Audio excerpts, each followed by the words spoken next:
In my first week at Coursera, I met the co-founder, Daphne Collar. And I asked Daphne, hey, this is my first week at Coursera. What kind of advice would you give me?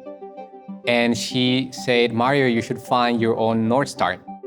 So with that idea in mind, I was walking around Coursera, around the office, and I saw the mission of bringing universal access to world-class learning.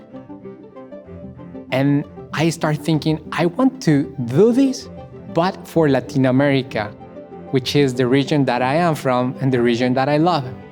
3.5 years later, we have 14 million learners in Latin America.